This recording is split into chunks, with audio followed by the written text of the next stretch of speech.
In this video, I'll be showing a bunch of tips how you can get up and running in Blender, and specifically if you're moving away from Cinema 4D into Blender, which was my 3D software of choice for a number of years.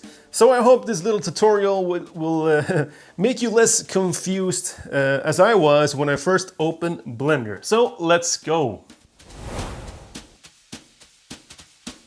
Okay, so I have Blender and also Cinema 4D next to each other here so that we can compare them. So when I first started Blender, I was actually quite overwhelmed with all of the small icons and the text over here. Because if you compare that to Cinema 4D, at least the older version, which has, you know, bright and beautiful icons up here, it seems like Cinema 4D took a lot of ideas when it comes to their interface, because this actually looks more like Blender if you compare it to the older versions. So let's start here at the top left corner. These menus here are your software menu. You know, the standard menu that you get with every application in either Windows or Mac. And then all of these text here, these aren't any menus. This is actually only different layouts of your software. So if I go to modeling, I get a couple of different windows. Here in UV editing, I get a couple of new ones, and so on and so on. So basically you can just ignore all of these. They're only different workspaces. And when talking about workspaces, if you have a look at this icon here in this window, and this icon here in this window, and also this one here, and also this one here. If you press these icons, you can select what kind of view you want to see in this panel. So for example, if I don't want to see the viewport here, I can choose file browser, for example, or I can go to UV editor, or I can go to my timeline, maybe. It's a huge timeline here, or my graph editor, and so on. And you can do this on every panel. You can do this here on the outliner. You can do it here or down here on the timeline. And also, if you hover your mouse over the edge, you can see that my mouse changed. And then click right button and maybe do a horizontal split like this. So now you can change your view here to something else if you want to. So it's super easy to make your own layout in Blender. I'm using two views like this a lot, because here maybe I want to see my camera view, and here I want to keep my perspective view so I can go and move around the scene and change things while I see the results in my camera over here.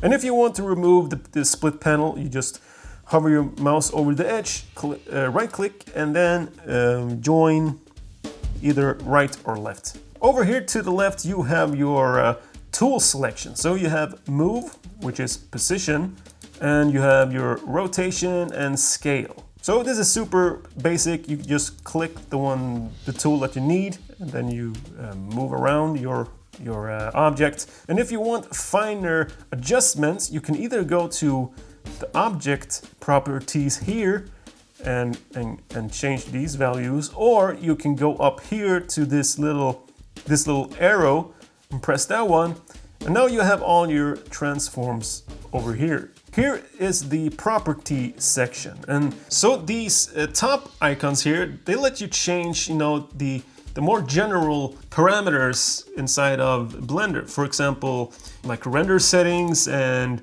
scene settings, maybe like world settings here, scene settings, and so on.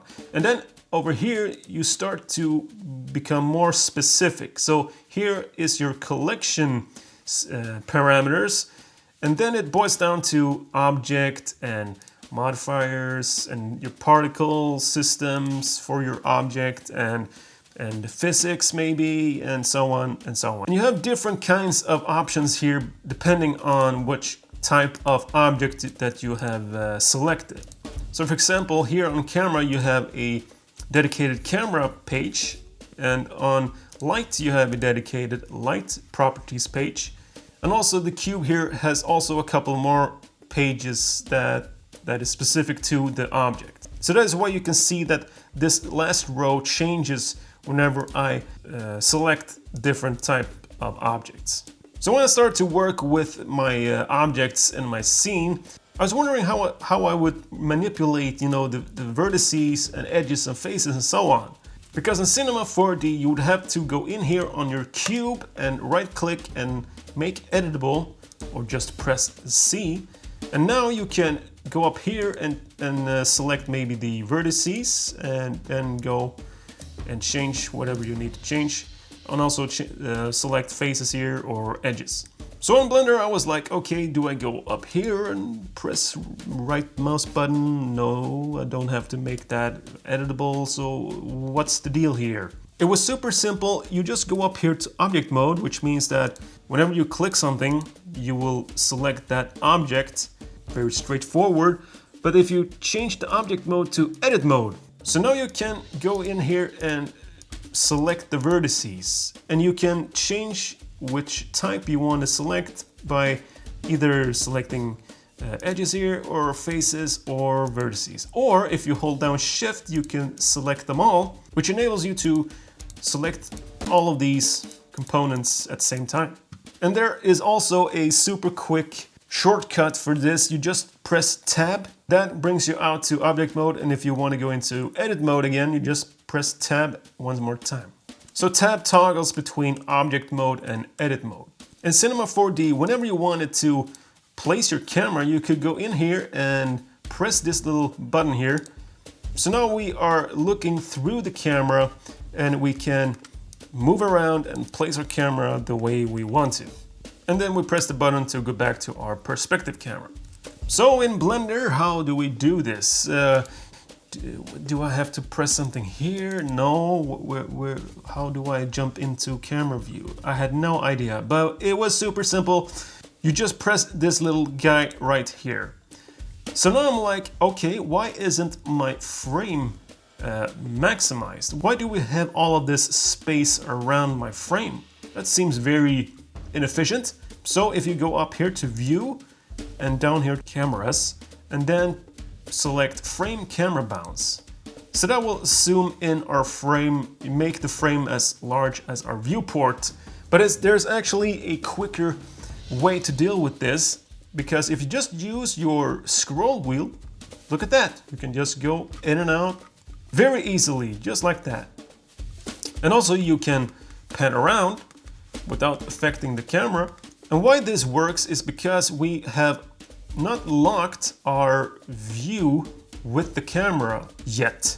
Because if I wanted to, you know, rotate and place my camera now, I will jump out to my default perspective camera.